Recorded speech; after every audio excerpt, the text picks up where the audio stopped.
งานบุญนมัสการพระธาตุศรีโคตะบองประจำปี2026จะมีหลากหลายกิจกรรมและมีความแตกต่างจากปีผ่านมาท่านเดชศักดามณีคำรองประธานคณะกรรมการปกครองแขวงขมวนทั้งเป็นประธานจัดงานบุญนมัสการพระธาตุศรีโคตะบองประจำปี2026ได้ให้รายละเอียดในการกะเกียมความพร้อมการจัดงานในวันที่22มังกร2026นี้ว่าโดยปฏิบัติตามหิตของประเพณีอันดีงามที่เคยสืบทอดกันมาแต่โบราณกาลพอฮอดเดือน3เพ็งในมือขึ้น13 15ค่ำของทุกๆปีแม่นสัญลักษณ์ของการจัดงานใหญ่บุญนมัสการพระธาตุศรีโคตะบองซึ่งก่อนจะฮอดมือจัดงานก็ได้มีการห่างหากะเกียมทางด้านพุทธศาสนาการจัดสรรสถานที่ประดับประดาไฟเอยองภายในเดินพระธาตุให้มีความสวยสดงดงามการอนามัยบริเวณเดินพระธาตุให้มีความสะอาดงามตาโดยได้แต่งตั้งคณะรับผิดชอบป้องกันความสงบสมทบกับวิชาเฉพาะที่เกี่ยวข้องกะเกียมความพร้อมเพื่อความเป็นระเบียบเรียบร้อยและรับประกันความปลอดภัยห้อยส่วนห้อยพร้อมนี้ก็ได้มีการวางแสดงและจำหน่ายสินค้าประเภทต่างๆทางภายในและต่างประเทศโดยได้จัดสรรร้านขายเครื่องมีลักษณะเป็นตูบเต็นท์การจัดวางร้านต่างๆรวมมีทั้งหมดประมาณ365ร้านมีมูลค่าประมาณ10ตื้อกว่ากีบข้าพเจ้าในนามประธานจัดงานบุญนมัสการพระธาตุศรีโคตะบองประจำปี2026รู้สึกเป็นเกียรติและภาคภูมิใจเป็นอย่างยิ่งที่ได้มีโอกาสแจ้งข่าวให้พ่อแม่ประชาชนภายในประเทศและก็ประชาชนชาวแขวงขมวนเกี่ยวกับการหากระเกียมจัดงานบุญประเพณีประจำปีของชาวแขวงขมวนของพวกเราโดยปฏิบัติตามฮีตของประเพณีอันดีงามที่เคยสืบทอดกันมาแต่โบราณกาลพอฮอดเดือน3เพ็งของทุกๆปีในมือ13 10ค่ำ14และก็15ค่ำของเดือน3พวกเราในนามการจัดตั้งของแขวงและร่วมกับการจัดตั้งของเมืองและบ้านได้พร้อมพากันสมทบกับคณะองค์การพระพุทธศาสนาสัมพันธ์ลาวของแขวงในเมืองเพื่อหากาเกียมจะตั้งคณะรับผิดชอบงานบุญนมัสการพระธาตุศรีโคตะบองขึ้นเพื่อกาเกียมพร้อมและครบส่วนตามสิทธิบทบาทและครบหน้าที่ของแต่ละภาคส่วนในการจะเห็นให้งานนมัสการพระธาตุศรีโคตะบองของเรามีความเป็นขึ้นในการหากาเกียมการจัดงานบุญนมัสการพระธาตุศรีโคตะบองนี้ทางการนำการแข่งก็คือองค์การปกครองแข่งขบวนพวกเราก็ได้มีการแต่งตั้งคณะพิซอบทางภายในและภายนอกเพื่อปรึกษาหรือคนคั่วต่อการเกี่ยวงานบุญประเพณีดังกล่าวภายหลังที่มีการปรึกษาหรือทางคณะสงฆ์ก็คือคณะปกครองแข่งพวกเราก็ได้มีการมอบหมายความรับผิดชอบให้แก่อนุกรรมการต่างๆที่ได้ถูกแต่งตั้งขึ้นเพื่อ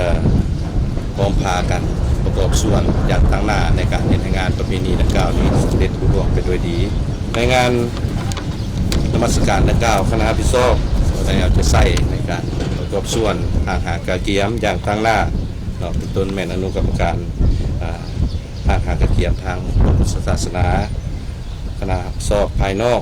ก็แม่นสูงใส่เป็นเจ้าการในการจัดเกี่ยวสถานที่ใส่กลางประดับเอยองในบริเวณเดินพระธาตุให้มีความสวยสดงดงามการอนามัยบริเวณเดินธาตุให้มีความสะอาดงามตาคณะพิซอบของเราก็ถือว่าได้พร้อมพากันเอาใจใส่จากตั้งหน้าแล้วก็สำคัญแม่นต้องได้รับประกันความเป็นระเบียบเรียบร้อยความสงบปลอดภัยเพื่อให้มวลชนได้เข้ามาร่วมในงานอย่างเบิกบานมุ่นซื่นการจัดงานบุญประเพณีนมัสการบุญพระธาตุศรีโคตะบองประจำปี2026นี้ก็ถือว่ามีความแตกต่างจากปีก่อนพอสมควรโดยเฉพาะปีนี้พวกเราได้มีการจัดวางสร้างเวทีกลางเพื่อจะเป็นบ่อนแสดงศิลปะวัฒนธรรมตามของประเพณีที่พวกเราสืบทอดกันมาในแต่ละปีการกำหนดเอามือเปิดงานแม่พวกเราได้กำหนดเอามือวันที่29ของเดือน1 2026ถึงกงกับมัน11ค่ำเดือน3เพ็งจนฮอดวันที่2กุมภาถือว่า2026ถือว่ารวมทั้งหมดการครบงานจะอยู่ประมาณ5วัน เต็ม5 วัน 5 คืนแหละเนาะภายหลังพวกเราหากระเกียมแล้วเนาะก็ได้มีการกำหนดกิจกรรมต่างๆเป็นต้นแม่นพวกเราเคยเฮ็ดผ่านมาก็เป็นกีฬากายกรรมก็ได้กำหนดเอา3ประเภทกีฬาหนึ่งก็เป็นกีฬาบาสเตะที่มวลชนมีความนิยมแล้วก็เป็นพิเศษปีนี้กับพวกเราก็ได้กีฬาบาสเตะพวกเราก็ได้ครับเหรียญคำที่ในการเข้าร่วมแข่งขันมหกรรมกีฬาแห่งชาติอยู่นครหลวงเวียงจันทร์อันที่2เป็นกีฬาบาสส่งและกระโต้หวายเนาะนอกจากนั้นแล้วพวกเราก็มีการแสดงศิลปะวัฒนธรรมเป็นต้นแม่นการบทฟ้อนขับลำการประกวดบทฟ้อนต่างๆศิลปะจากบรรดาโรงเรียนเนาะ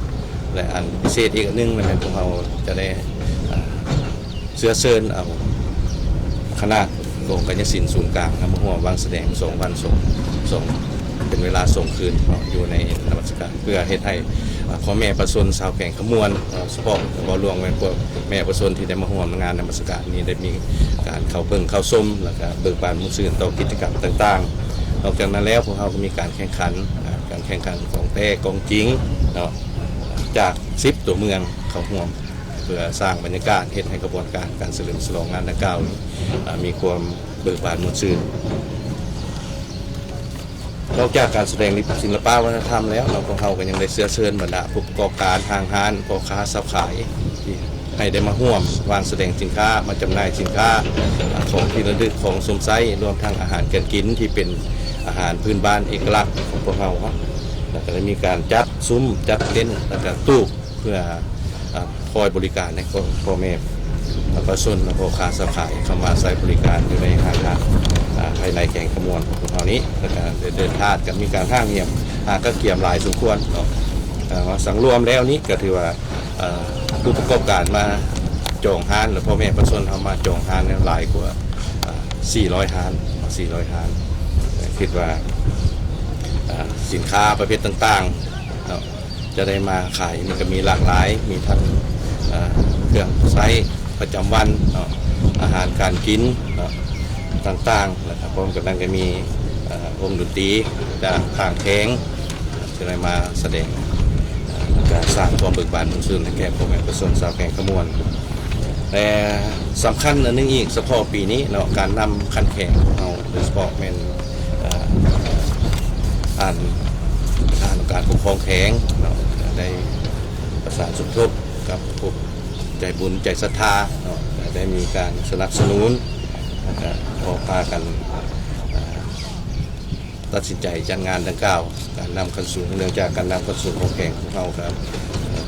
จะเพื่อให้บุญดังกล่าวนี้เป็นบุญของประชาชนเป็นบุญประเพณีแท้ๆเนาะก็ได้ลดราคาการเช่าที่ดินภายในวัดลง 50% เนาะถ้าเทียบใส่ปีกายนี้ก็ถือว่า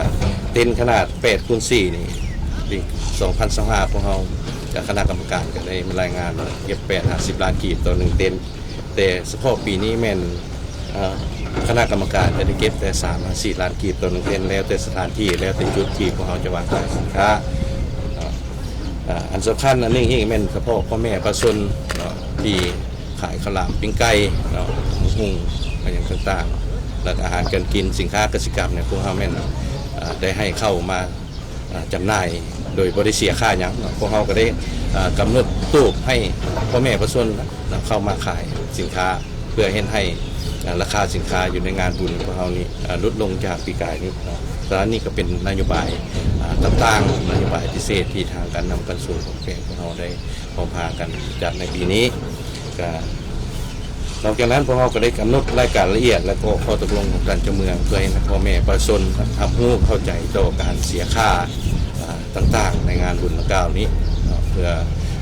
รับประกันว่าทุกคนได้เข้ามาสวมไซได้เข้ามาใช้สถานที่อยู่ในงานนมัสการพระธาตุศรีโคตบองนี้จะได้ใช้ราคาที่เป็นเอกภาพกันตามการตกลงของคณะนำของแข่งของเมืองและดังนั้นเมนโตกับการเช่าสถานที่หรือว่ามาขายประเภทสินค้าภายในพระธาตุศรีโคตบองพวกเราก็ได้มีนโยบายในนั้นเพื่อให้พ่อแม่ประชาชนภายในแข่งขมวนก็คือประชาชนตัวประเทศได้มาจำหน่ายในวางแสดงสินค้าให้มีความเป็นเอกภาพกัน สำหรับรายการบุญแต่ละวันนี้พวกเราก็จะเริ่มเป็นทางการนี้แต่วันที่29คือเฮาเอาพันมาแต่ในช่วงวันที่24 28นี่ก็แม่นว่าจะได้มีการแข่งขันกีฬาประจำปีคือว่าทุกๆปีพวกเราเคยจัดแข่งขันกีฬา3ประเภทดังกล่าวนั้นให้เพื่อสร้างกระบวนการสร้างบรรยากาศในงานนมัสการพระธาตุสิโคตบอกของเราเนี่ยมีกระบวนการคนฟื้นแล้วก็มีนอกจากนั้นก็มีพิธีทางศาสนาต่างๆอันนี้จะมีรายละเอียดนับแต่วันที่29ถือว่ามือทางกระเกียรติเปิดงานเป็นทางการสำหรับปีนี้พวกเราจะเปิดงานเป็นงานอันเดียวโดยเฉพาะงานนมัสการพระธาตุสิโคตบองในตอนค่ำตอนแรงของวันที่29เดือน1 2026จากนั้นก็จะมีงานตามพิธีทางศาสนาการตักบาตรอยู่บริเวณเดินพญาสิโคตการตักบาตรอยู่หอไหวแล้วก็ตักบาตรอยู่บริเวณเดินท่าอันนี้ก็จะมีกิจกรรมละเอียดที่ได้กำหนดไว้นับแต่วันที่29จนฮอดวันที่2เดือน2026ถือว่าเป็นการสิ้นสุดพิธีในงานนมัสการพระธาตุสิโคตบองของพวกเราสำหรับพระธาตุสิโคตบองนี่ก็ถือว่าเป็นสถานที่ที่ศักดิ์สิทธิ์เป็นสถานที่สักการะบูชาของชาวพุทธของเราดังนั้นตลอดระยะผ่านมาในองค์การปกครองแห่งขบวนภายใต้การที่นำนำพาของคณะพระของคณะนำของแข็งก็ได้เอาใจใส่ในการปกปักรักษาและพัฒนาตลอดมาเพื่อสร้างสถานที่ดังกล่าวนี้ให้เป็นบ่อนสักการะบูชาของชาวพุทธทั้งหลายและก็เป็นสถานที่เพื่อท่องเที่ยวทางด้านวัฒนธรรมเพราะว่าสถานที่ดังกล่าวนี้ก็เป็นมรดกแห่งชาติที่อยู่ในบัญชีของกระทรวงวัฒน